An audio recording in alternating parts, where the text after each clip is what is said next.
Okay, great. And obviously, I'm not Dori. um, I'm Adam Farkas. I'm here to actually help with all the tech tonight and to sort of serve as a moderator for tonight. And tonight we have, as was mentioned, Dr. Dori Carlson. And if you don't know Dori, she's really an innovator. You know, she's been at this for a while. She was North Dakota's Optometrist of the Year.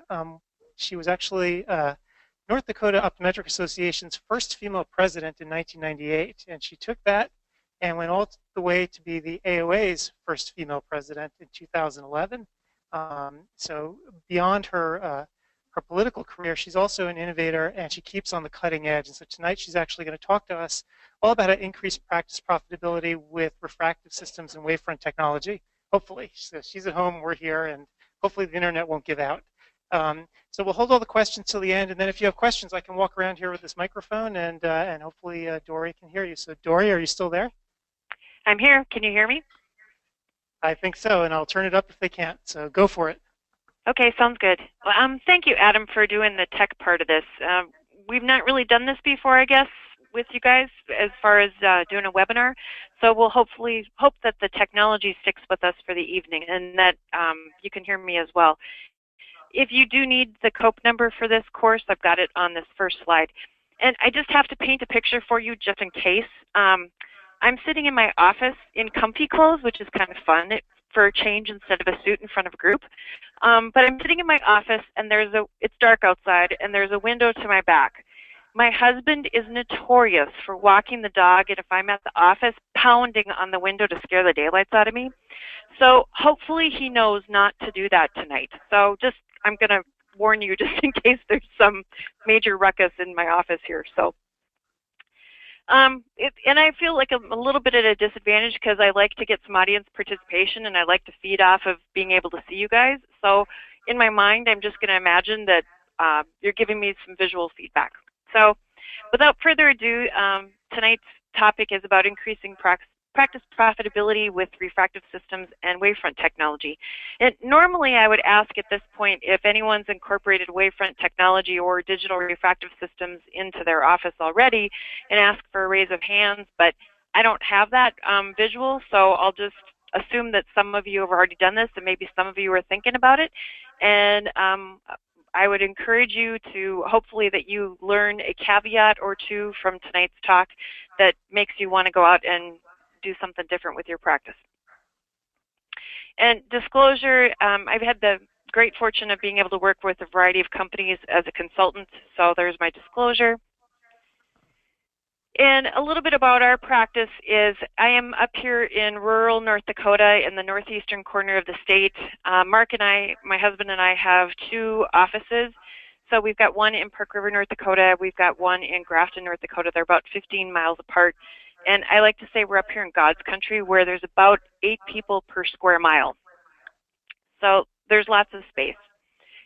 And I've lived in Seattle. I did my residency at the Tacoma and at the Seattle VAs, so I know all about your population and the difference that there is. And a little bit about my family. We have 2 sons. My oldest son is now I think they were 3 and 6 when I ran for the AOA board. And so now my oldest son is a sophomore in college, and my youngest son is a junior in high school. And unfortunately, we just lost in the football playoffs last weekend. We've been state champs the last couple of years, so we're trying to live without football. All right, so a little audience participation. This might be a little bit difficult, but so I'm just going to throw out some questions about what technology has shaped our lives recently. So if you think back, what piece of technology changed or was added to your life in 1967? Maybe even before some of you were born, and you probably didn't even know it. It was the year of Tang. It was the year that we landed on the moon. And it was the year that the microwave oven was invented. So when the microwave first came out, a man introduced it back in 1967, and it was said that it was going to ruin the fine art of cooking. You know, this was the day of Julia Childs, and, you know, a microwave oven was going to be the absolute worst thing that ever happened to cooking, ever. And, by 1986, 25% of the households owned one. Now, 95% of the households have one, and even some have two. And so can you imagine life without a microwave? I know for those of us that are old enough, you can, but it's sure been convenient to have a microwave. So if you look on at what maybe happened in 1982 that shaped our lives,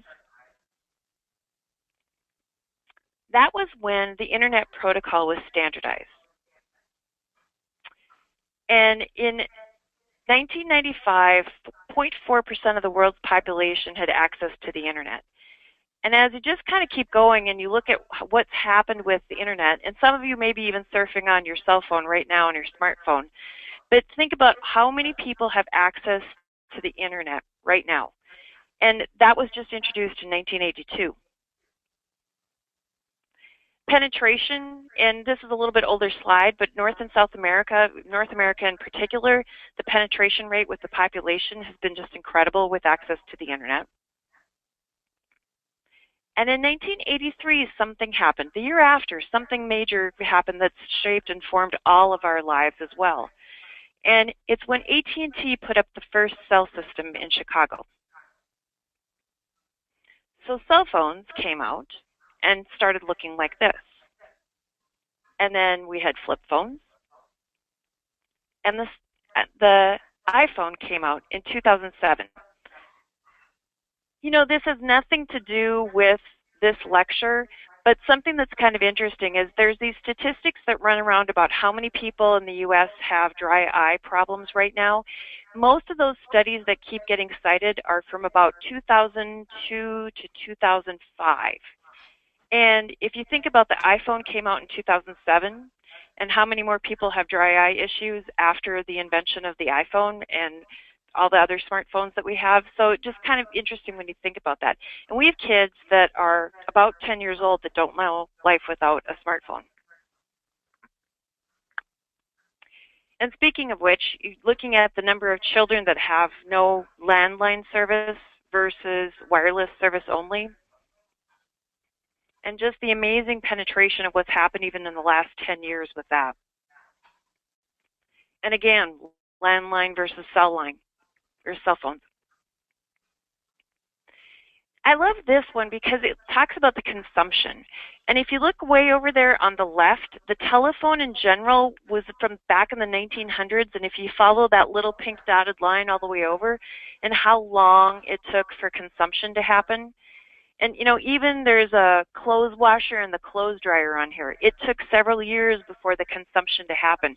Now, as you move further over to the right, technology, now when it comes out, we just grab at it, and it's consumed, and people glom onto whatever the newest technology is a lot faster than what it was years ago. So let's talk about eye exams and how technology has changed with eye exams.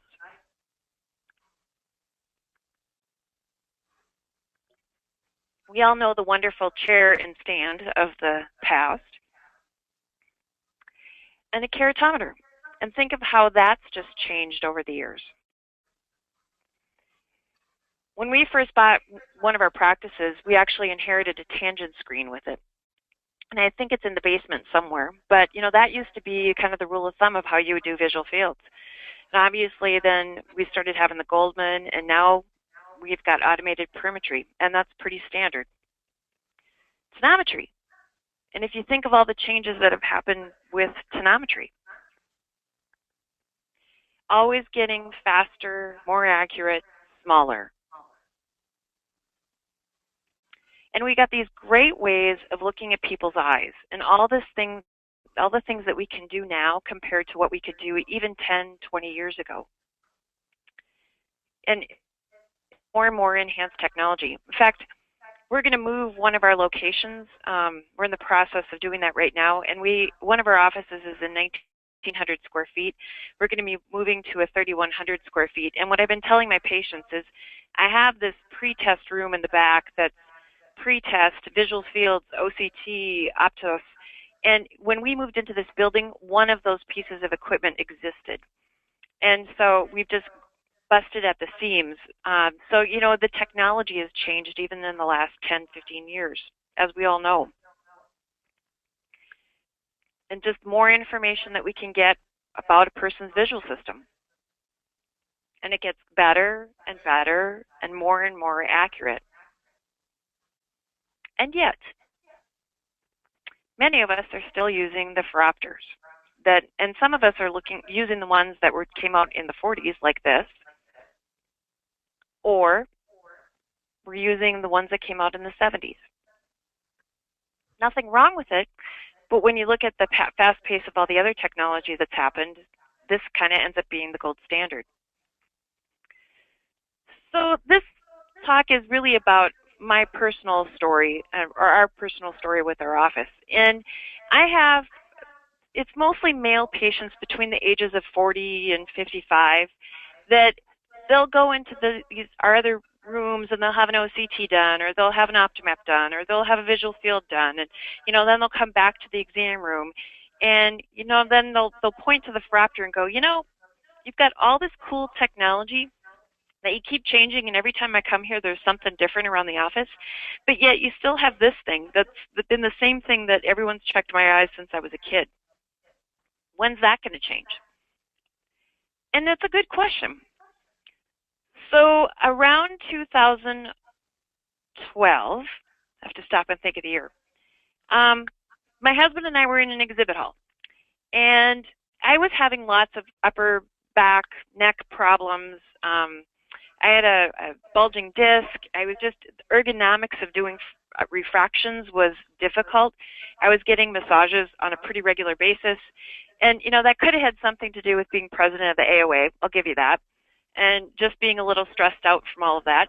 But also, you know, I truly think that there was just some physical ramifications of just constantly having your arms up. I sit when I do a refraction, having my arms up and off to one side. And you do that repetitively, you know, a person's bound to have some ergonomic problems.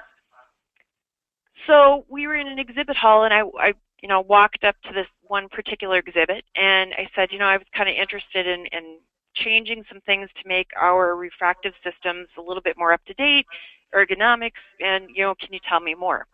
And so this gentleman that was in the exhibit hall said to me, well, what autorefractor do you use now? And I looked at him and I said, well, we don't own an autorefractor. I use a retinoscope. And he looked at me and said, what planet are you from? And so I got like a little defensive thinking, oh my gosh, you know, who is this guy? And so, you know, I found myself justifying the fact that we opened our office cold. You know, you buy all of this equipment, you buy the exam lanes, you buy the other special testing equipment, you're trying to pay off loans, and you look at purchasing things that where you know you can actually count on a return on investment, that using that piece of equipment can actually make you money. And so we always kept saying, well, we'll get an autorefractor, but right now we won't get one because we'll spend the money on something else. So we kept backburnering an autorefractor. We found that life was okay without it. We were pretty good at retinoscopy, or at least we got that way because we were doing it so much. So we've never had an autorefractor, and certainly once I had one, that was really kind of a nice, but life was okay without it as well. But we decided to add all kinds of technology to our office. So we added not just the autorefraction aspect of it, but also the Wavefront technology as well as the digital refractive system. And so this happens to be the equipment that we've purchased. There are others out there. There's a few different companies that are making things that are similar to this. And in our exam lanes, we actually have it so it looks just like your regular exam lane, except with a digital refractor. And how these work is you'll see a keypad on my desk next to my computer screen. And it's that keypad that actually runs the whole refractive system. It's a touch screen on this particular one with a combination of dials. And, you know, it imports everything into our EHR at the touch of a button. There's a little white card to the right of the monitor, and that is how we actually transport information about the patient around the office.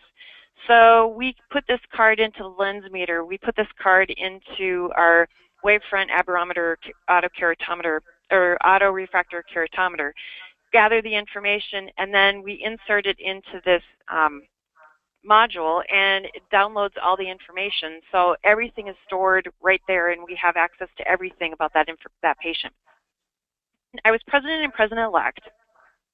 I had the opportunity to go to each and every optometry school, and there were some schools that this is how all of the students did refractions.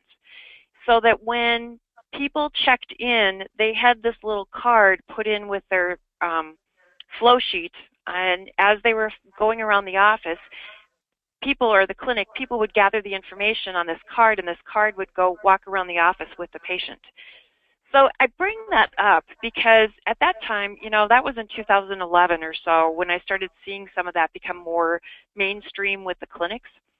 And, if you're looking at selling your clinic to a new grad someday, that's something that you might want to consider, is because, granted, they have to know how to do refraction on a regular phoropter, but they're also much more comfortable with using the digital refractors because of the fact that they've been trained that way too. So, just something to bear in mind with that. So what makes wavefront technology different when you're determining refractive error? There's lower order aberrations, which we're all really used to, which is the sphere, cylinder, and axis, and that's what we've been testing for years.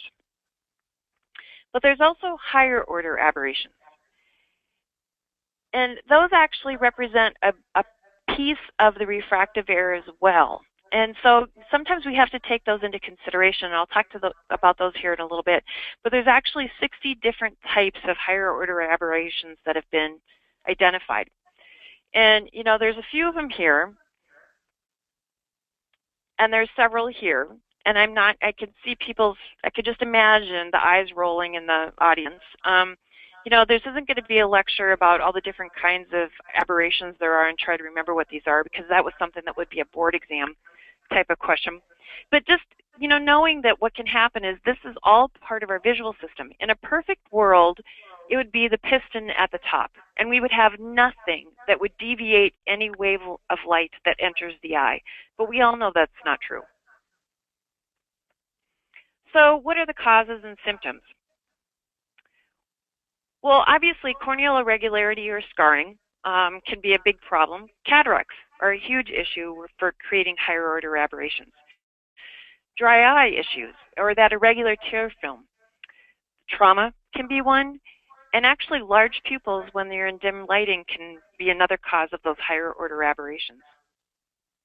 Symptoms being double vision, the blurred vision, those ghost images that people talk about, the fact that their vision is not distinct or as distinct as they would want it to be, the halos around lights, the starburst effects, and those folks that come in and just say, I really have a tough time seeing when I'm driving at night, especially if it's rainy, drizzly, dark night, and there's no moonlight or anything, and they're just having a real tough time, which you guys know all about that with your folks and your weather.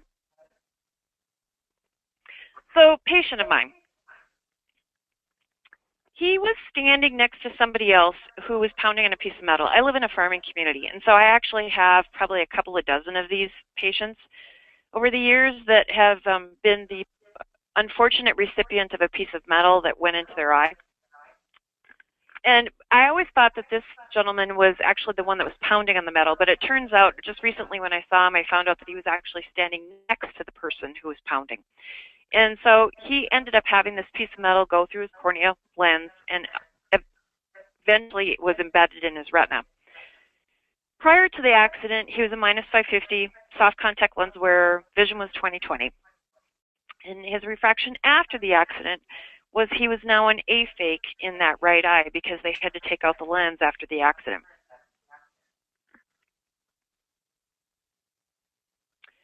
So I fit him with a soft contact lens again because he really wasn't motivated to switch to an RGP lens because he had been a successful soft contact lens wearer. We tried an RGP lens for better vision. He really wasn't satisfied with the comfort, and he said, you know what, my vision's good enough. I can see pretty good with just the soft lens. So that's what he has chosen to stay with. But he comes in, I see him on a pretty regular basis still, and he comes in and one of the times he came in, he said, my night driving is more of an issue than it used to be. And so here's a picture of his retina, and thankfully the metal missed his macula. It's still in there. It was decided that it wasn't worth going in and taking it out because it would create more damage, but he's very aware of the fact that he should never have an MRI or something of that nature.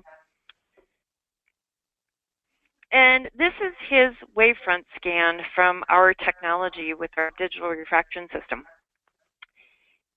I can't point to this, but the easiest way to look at this is it flags things for you that aren't normal.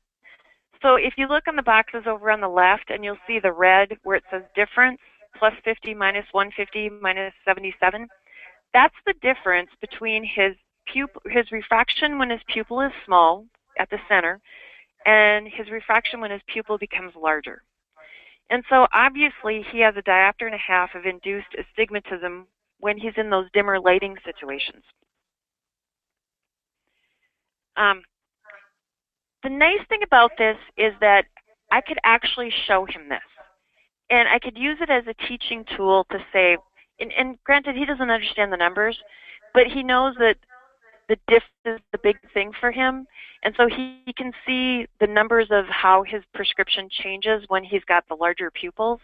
And yes, we could fit him with an RGP contact lens, maybe solve some of those issues. But like I said, he wasn't real motivated, but he knows.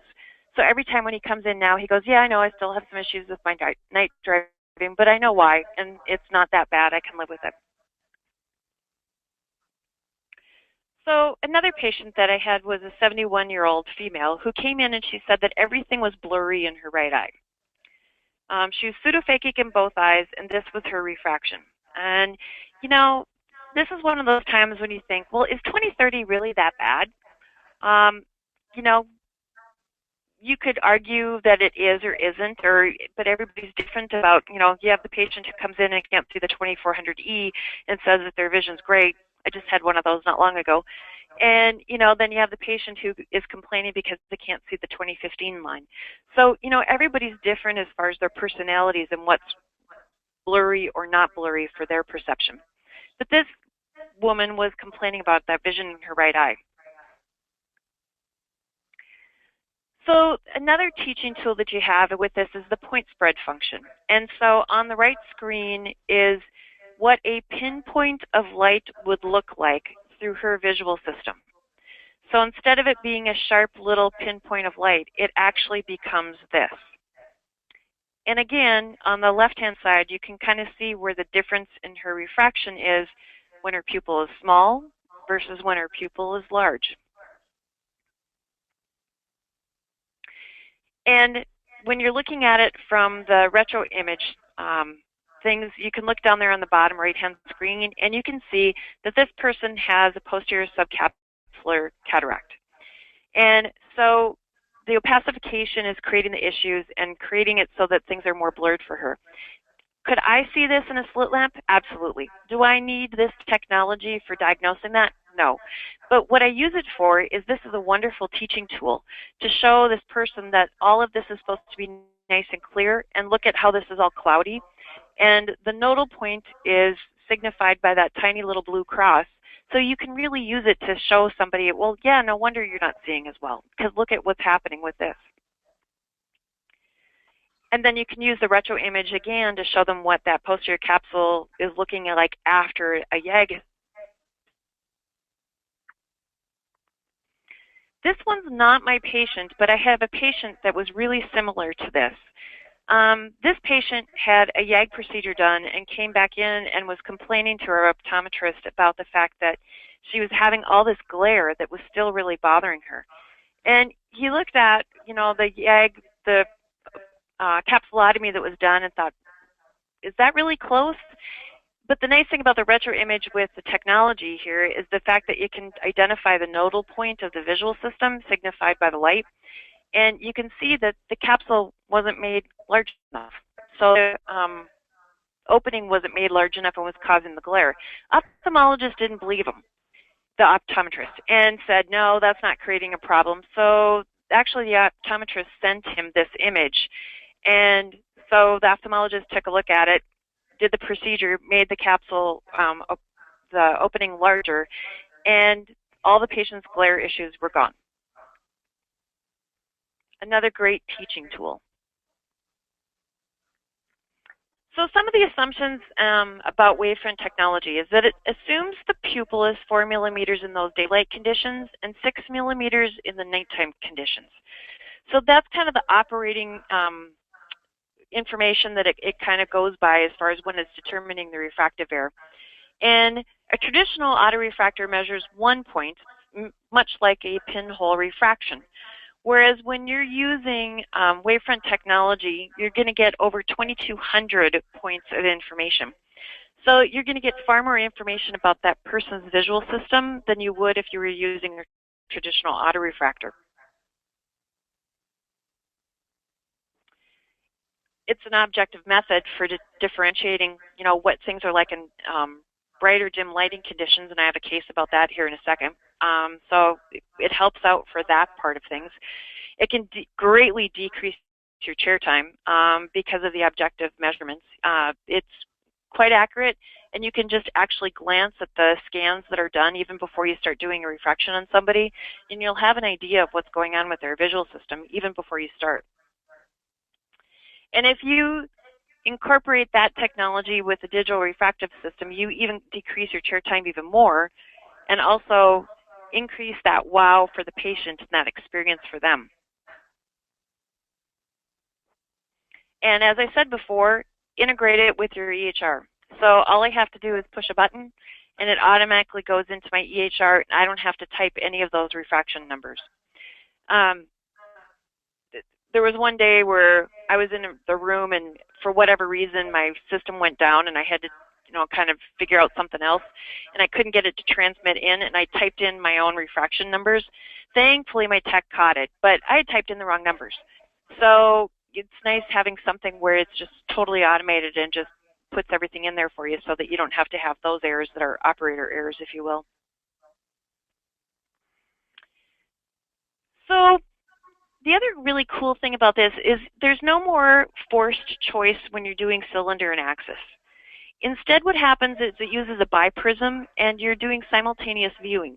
So what you're asking people to do is, instead of saying which is better, 1 or 2, and flipping lenses, and having to flip lenses back and forth, and can I see that again? Wait, can I see that again? Can you show me that again?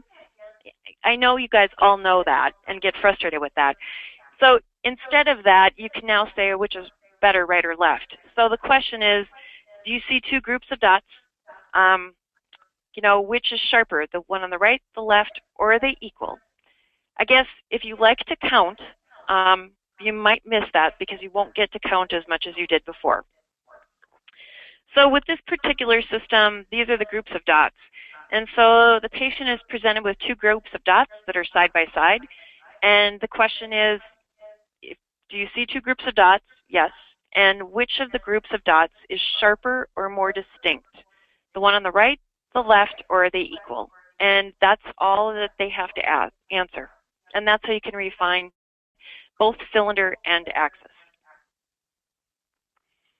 I've had some of my older patients tell me that it's far less stressful to do it with my new system. The other thing that probably something I didn't truly appreciate as much until we had the system is that I can now push a button and show the patient the difference between their current glasses and what they came in wearing. And so it goes something like this. You'll have the patient looking through your refraction that you've just done and say, well, I want to show you something. Let's call these glasses number 1 just to keep it straight. And then tell me which is better. This is glasses number 1. You push a button. Here's number 2, and it'll load in what the lens meter read off of the glasses. I am consistently amazed at how people will change their glasses for a quarter diopter cylinder change or a 10-degree axis change. And it happens just about once a week. And I know darn well that in the past, people would say to me, well, Doc, is there enough of a change that I should change my glasses? And demonstrating cylinder and axis changes to people is really difficult. Spherical changes over their old prescription, that's pretty easy. But it's really hard to show a quarter diopter cylinder change. And I cannot believe how many people actually choose to change their lenses because of the fact that there's that change that I can show them, and it takes me out of making that decision. I don't have the numbers on a slide because I just figured this out, but for a different reason, we've got 2 associate docs that are paid on production, and I was trying to figure out production per hour per provider. And I'd really never done this before. I had looked at it different ways. I tried to look at our optical numbers to see if we had an increase in revenue in our optical, but that's really difficult because I couldn't narrow down, how many people were walk-ins, how many came off of exams. That was just a really difficult, too big of a number. But what I found when I was going through the production per hour, and I was actually looking back to 2011, is from, I think it's 2012 to today, I've increased my production per hour by about $75 an hour, either $70 or $75 an hour. And when I started looking at that, I was like, well, why is that? And prior to 2012, I consistently produced more services than product. Consistently. And in 2012, when we implemented this technology into our office, it was about 50-50 for me. And every year after that, I have produced more product than I have service. So, it just is really, I'm going to go through the numbers and really refine them because I just kind of figured this out last week as far as to look at it. But it really was a take-home for me and a really aha moment that I really am producing more per hour, which is, isn't that what we want, is to work less and do more? So just something to think about as far as the profitability aspect of it. So the systems nowadays have multiple uses. Obviously, an autorefractor, a keratometer. We never had a corneal topographer in our office, and so now we can take advantage of having the corneal topography as well. So that's something that's new for us and also is a billable service. And obviously, the Wavefront aberrometer. And there's a few different companies that make them. And I was listening to my tech one day, and I had her write down her verbiage. And this is exactly what she says to patients when she's in the back room and she's doing the workup on our patients. And it's just still kind of amazing to me that, we've had this technology in our office now for 4 years, and I still have people, even that we've used the system on them before, and as we're going through the system, I still hear, wow. And, that's just part of the wow of that patient experience, so I've just been really happy with how patients have embraced it. And sometimes I hear, too, that, oh, my staff will never accept that. My staff won't do that. My staff has been really proud of it. It was my tech that came up with this particular verbiage on her own. And, she just has this really prideful way of saying it, that isn't this great? I can do all of this, and this is going to make, Dr. Carlson's job easier to figure out what's going to make you see the best that you can possibly see. In fact, what we did, and speaking of staff, is we put this in our smaller office first that has 2 exam rooms. We liked it so much that we decided to add it to our other office that has 4 exam rooms. And when we were doing the numbers, we decided to implement the technology so that our techs were doing the refractions for us. So we sent them to training. They were in training for a couple of days. And, for the first month or so, their refractions, we were always double checking them and always, making sure that it was the right refraction and, just kind of going through that. But after a couple of months, those refractions got really good. And now I kind of check them only if there's something that looks really off with what the visual acuity was when they came in versus what they were seeing and the change in their prescription. And it's kind of fun. So when I go over to that office, I feel like I'm not even having to work as hard. So the clinical applications for Wavefront, obviously LASIK. That's where LASIK first started coming out, and Wavefront technology was really applied to that. Our keratoconic patients really benefit from Wavefront technology. There's Wavefront guided lenses. One of these companies is out of business. One of them is still in business. I don't know how big of a business that they are. In my personal opinion, is I think that as the technology gets better, we may see more of these Wavefront guided lenses and being really customized for patients to give them the optimal vision that they can.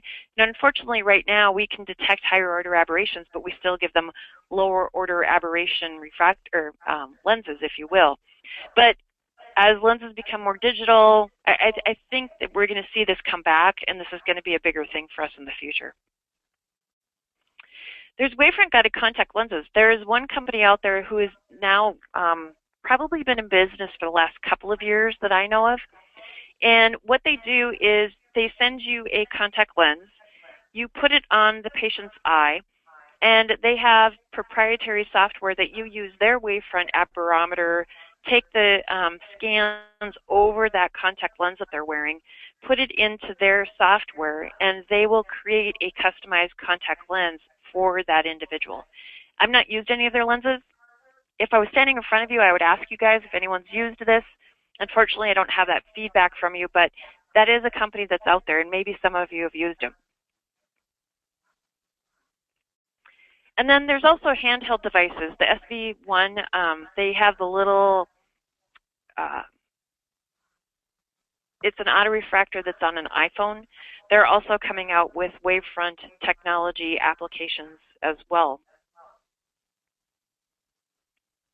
Another patient that I had was a diabetic. She was 86 years old. She had cataract surgery in both eyes. She had horrible dry eyes, for which at that point I had her on cyclosporin. And she also had some early RPE changes in her macula. And this was one of those people that unfortunately, if anything was going to go wrong, it just always went wrong for her. So in 2011, she came in, and this was before I had the Wavefront technology, the digital refractive system. The best that I could get her to see was 20/60. And she had a closed angle attack in her left eye during that year. And so I sent her out. Once we got that under control, we sent her out for iridotomy, got her pressures under control. Obviously she came back in. She was really unhappy with her vision.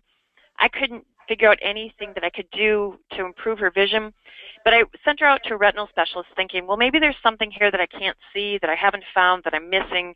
I need to see if there's something else that I can do to help her out with her vision. And he blamed her decrease in her vision on her macular changes. So she came back in 2012, satisfied with her vision, really, really not doing well. But by now I had different technology. And I was able to refract her to 20/30 and 20/40. And she was happy as a clam. In high tide, we'll use the whole lingo there, because of the fact that I could improve her vision. So in 2011, her refraction's there on her right eye on the top on the right. And in 2012, she was 2100 with that same RX. But I could change her refraction and get her to 20/30. This was probably the first month that I had this technology. And I thought, oh my gosh, what's going on here? And so I didn't really look at my Wavefront scans at all because I was still trying to figure out how to do refraction, to be honest. But I just looked at her and I thought, I invested all this money in this technology. I'm going to believe the technology, and let's just see what happens. So, we're all told never change cylinder and axis. Don't do that. Patients will never get used to it. I don't know what class that was in school, but we took that class. And so I just thought, all right, I have to do this. I just have to try this. So I preset her and said, I will remake these lenses if you can't get used to them, but I think we just need to try this. And I just belaboring the fact that we needed to try this and see what happened. And, if she wasn't happy, please let me know. After the fact, I started looking at her Wavefront scans. When I started figuring out what kind of technology and what I really had, what tools I really had at my disposal, And if you look at the scan on the left, the center there, what her refraction is when her pupil is small versus what happens when her pupil was larger, and the difference in the two, if you look at that, the bottom is really similar to what her refraction was back in 2011. And in the top, where her pupil's really small, is really similar to what her refraction was in 2012 after she had a closed angle attack. And, you know, if you look back at her pupil size and such, I think what was happening is she just had a different pupil. She was looking through a different part of her optical system, and that was to what was accounting for that refractive change. She was really happy with that pair of glasses. In 85, or a little bit later, I had another similar case. An 85-year-old white female also has had cataract surgery and capsulotomies, had some PE changes and drusen in her macula. She, again, was one of those individuals that came in. We did the refraction back before we had different technology, got her seeing so that she was 20/25 when she was binocular, but came back in like a year later, and her vision had reduced. And using the different system, trusting the technology, actually believing and trusting in that change in refractive error and prescribing it made a huge difference for her. I was not able to find her Wavefront scan. This was actually a patient that my husband saw. And so I don't know what happened so that we didn't have the Wavefront scan, but I would assume and kind of been thinking that if I was able to find it, it'd be similar to the last case. This patient came in. It was her first exam in 3 years. How am I doing on time? First exam in 3 years. Would have liked a new pair of glasses because she really wasn't seeing well. And she was a type 1 diabetic. Had the cholesterol issues and hypertension. And when I asked her what her A1C was, she told me that it was an 11. And the last time she checked her blood sugar, it was 298. And the caveat on this one is that she's a nurse. She's an RN. She had had double vision earlier that summer, which had kind of, at that point, sort of resolved. So her entrance acuities were count fingers in that right eye, and she now had an intermittent exotropia that was not present the last time I had seen her. And, you know, lensometry readings comparing to our Wavefront autorefraction, and the nice thing about this is the technology will actually tell you if it's a clean reading or a reading where it's not sure, basically. So it'll tell you if it's clean, and you'll know that, boy, you can really trust the data. But it also flags it if it thinks that there's some reason, corneal opacification or something else where it doesn't feel like it got a good reading. This one indicated that it had a nice clean reading.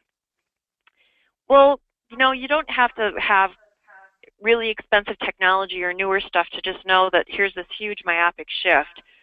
Know what her history is with her diabetes. But the nice thing about this is that you can have that information at your disposal before you even start to see the patient. So what happens for my exams is as I walk into the exams, the patient or my techs have already pulled up so that the Wavefront analysis is the first screen that I see. So I can just glance at it really fast and kind of know what I'm walking into, even before I start getting into more of the history.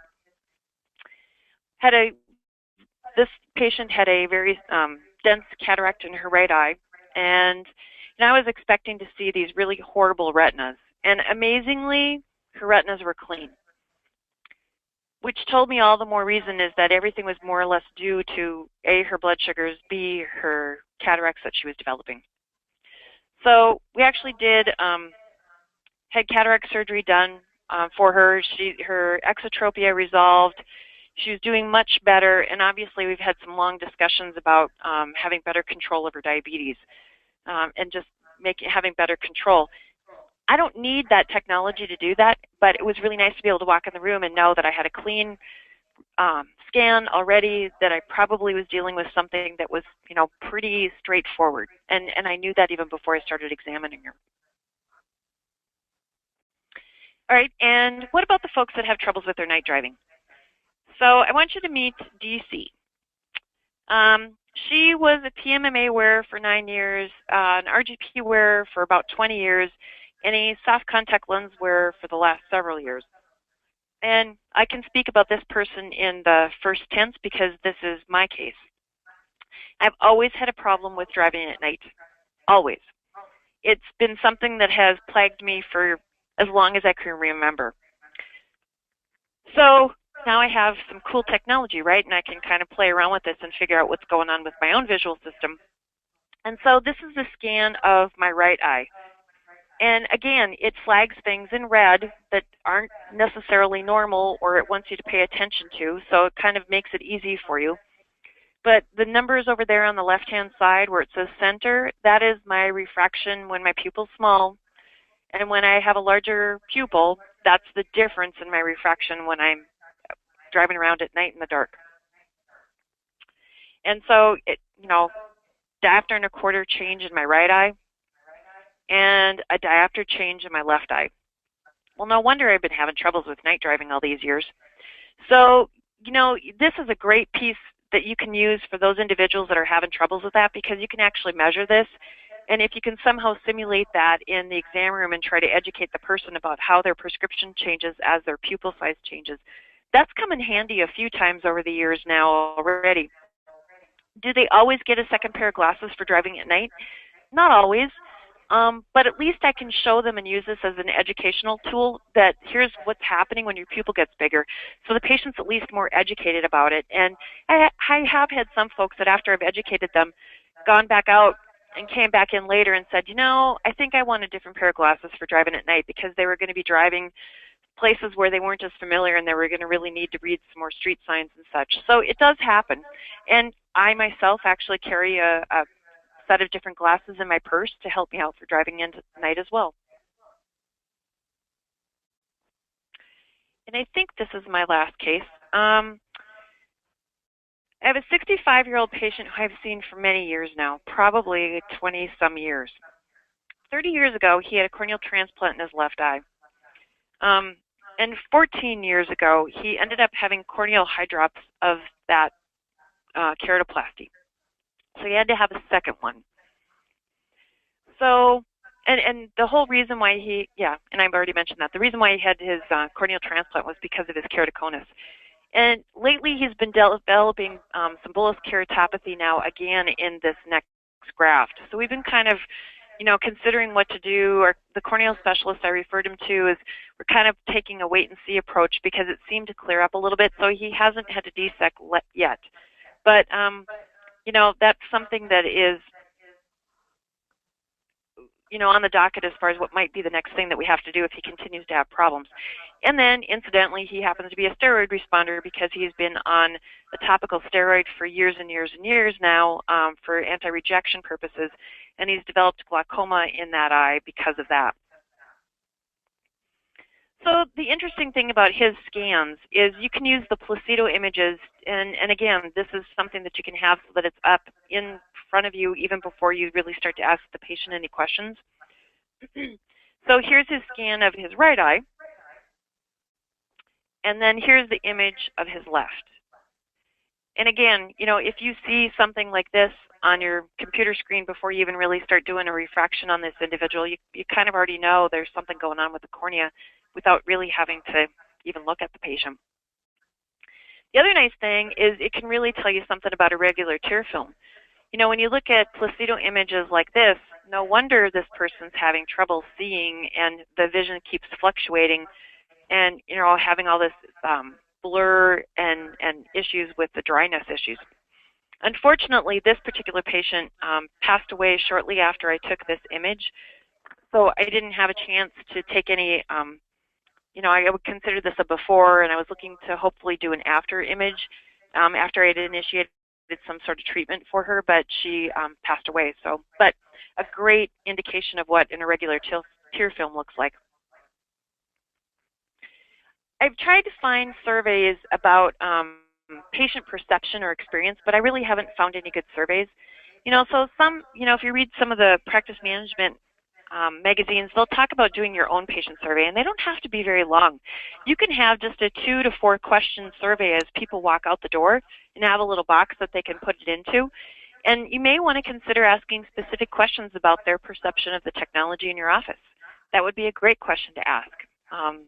So sometimes having those little easy-to-do surveys that aren't real scientific as far as or technology, requiring tons of technology, you can just do it something as simple as that. But consider your own patient's expectations. And so just closing with a couple of thoughts about patient expectations. Google Glass, is off the market, but is going to be coming back on the market. And I don't know how many of you ever got a chance to play around with it, but it has a wider temple on the right-hand side, and you could actually activate it by touching the temple. So you could touch the temple, and it could take a picture.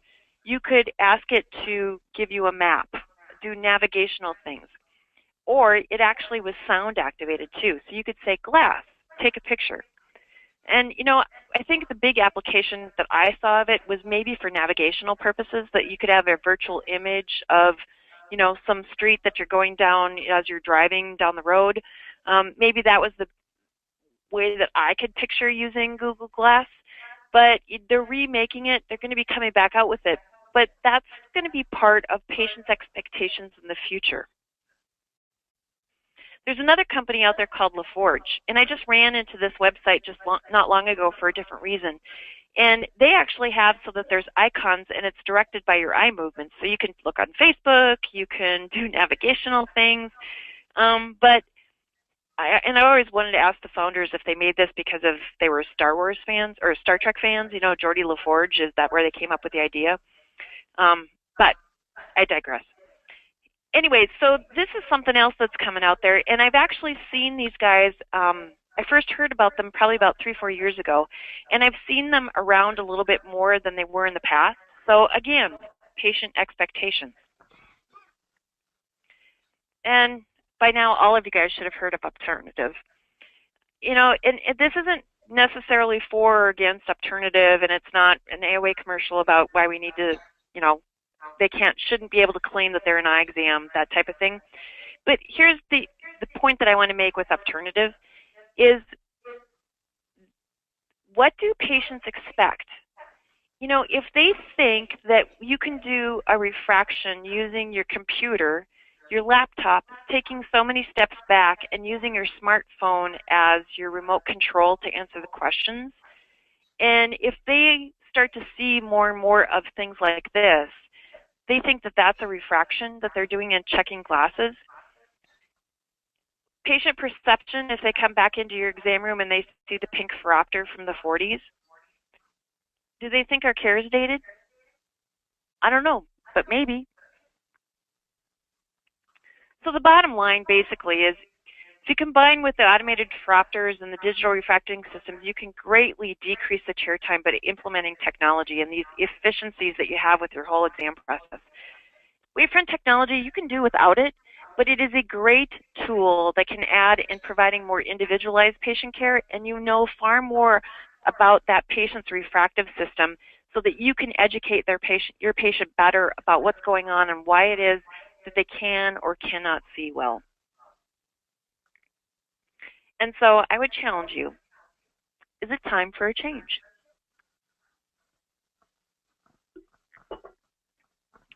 And so I thank you for your attention. Hopefully you haven't been surfing on your phones too much. And like I said, I didn't have any feedback from you for body language, but it's been fun visiting with you, at least from a one-way conversation. Great. Well, thanks, Dori. I don't see any phones out here, so you don't have to worry. I guess, so we come to the part of the presentation where people can ask questions, and I'm going to walk around the room here. So if anyone has any questions, feel free to ask. Anything? Oh.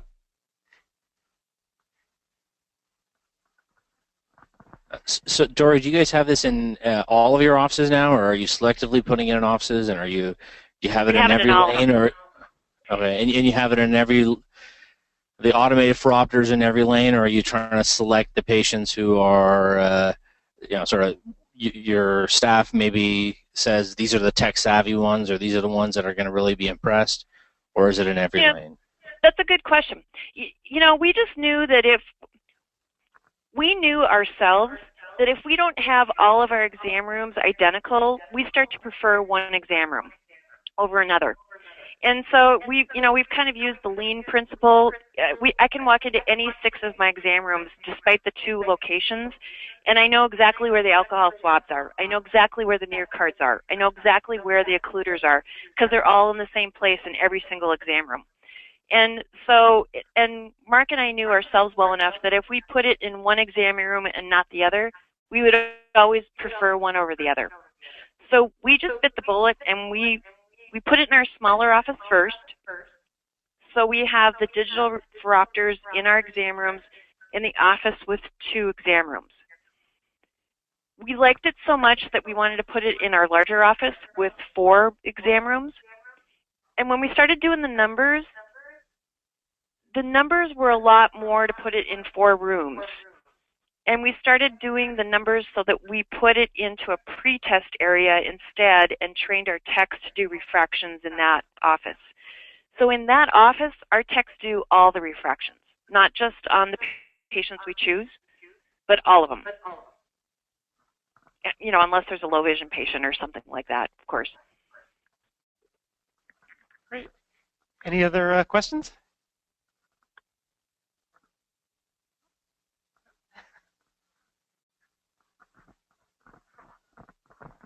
So if there's no other questions for the talk, I think having Dr. Carlson with us this evening, even if it is just via this teleconference, it really we should ask her for her experience in the legislative matters and her experience in AOA, and ask her to, given the fact that we're having our legislative meeting, which I know everybody's going to attend next month, that if she can just give us some motivational and inspirational words for what we can do to expand our legislative initiatives and the future of optometry in Washington State. Okay. A comment first and then a story. I'm a key person for our state reps and senators. We have 2 senators, obviously, like you do, but we only have 1 rep. So this last spring when I went to the AOA Congressional Conference, I had really pounded on some of our members to write letters for the bills that we currently have in the federal scene as far as the contact lens bills. And so I actually got some of my members to write letters, which I was really pleased about. And when I went to the congressional conference, the AOA staff handed me the letters that they knew of that had gone through, because we ask people to send AOA the letters also when they do them. So AOA had further copies of it. So I bet you I took 12 or 13 letters with me to this particular representative when I went up on the Hill. And he had already signed on to the legislation because of those letters. And it made my job so much easier, because instead of going into his office and trying to convince him or his staff that he needed to sign on to our AOA-backed bill, he'd already done it, because he saw that there was enough people that were, made sense. There was enough people that were involved. There was enough people that spoke out. And, sometimes they'll say that they have no phone calls, no letters on an issue. Well, they're not going to do anything unless they hear from you. So I can't stress enough just picking up the phone, making a personal contact to your senator, your representative, or whoever it is you need to talk to, sending those letters, because they really do matter. And that just really was like a big take-home point for me, because it was the first time that I could walk in where I already had my representative signed on, and I already had a dozen letters in my hand of my members having sent them letters. It matters. But, just a quick story that I happened to think about. When I was waiting for you guys, I heard Curtis's voice in there. I was trying to listen in on the first part of your meeting, and I could hear little pieces of it. And Curtis, your voice is recognizable enough that I heard you talking. So hi, Curtis. But I thought of a story as I was sitting here. When I was on the AOA board, I took that minor surgical procedures laser course that the Oklahoma school does. And I went to South Carolina to take it. And, you know, I was so jazzed when I got done with that course. I think it was, 32 hours or 40 hours, or it seemed like forever anyway. But I was so jazzed after that because I thought, this is so cool. I can do this. I know how to do this. You know, it's something that we can learn and we can do and we can help our patients with. And it just made me excited about being an optometrist again and just kind of making my skills better. Well, I was at the beginning of that meeting, and I was having dinner by myself, and another optometrist, I didn't realize it was an optometrist at first, but eventually I figured out it was an optometrist, who probably, I'm guessing, was in his late 60s, found out who I was and came over and just joined me while I was having dinner. And he wanted to pick at me because of some of the initiatives that were going through the AOA board, and so it's board certification. So he wanted me to know what his take was on that, and in no uncertain terms, let me know that what he thought of board certification. So I politely listened to him, and he went on for quite a while, and so I just listened to him for quite a while.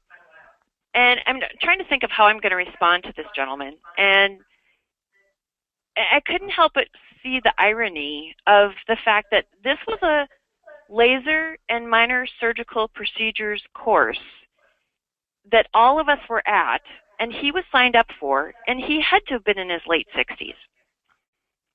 And so rather than go down the path of talking about board certification with him, I said, can I ask you a question? He said, yeah. And so I said, approximately how old are you? And he goes, well, I'm old enough to be retired. That's how he answered it. And I said, why are you at this course? And he kind of looked at me, and I said, well, it's a laser and minor surgical procedures course, isn't it?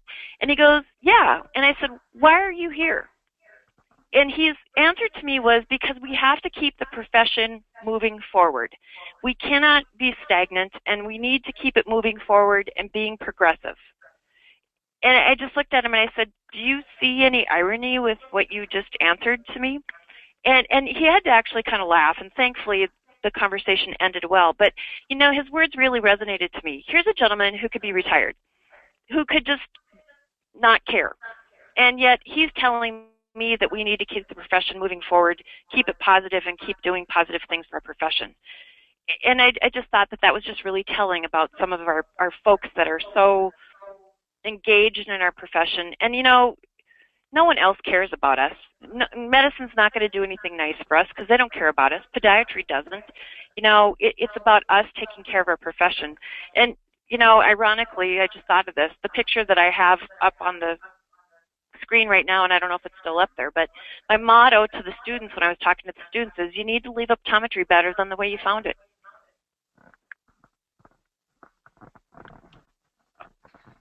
Absolutely powerful words, you know, I think for those of us who attended the same laser and procedures course from the group in Oklahoma, we came away with the same feeling that why not us, and why not in Washington State, and I think we're all energized with the same feelings, and again.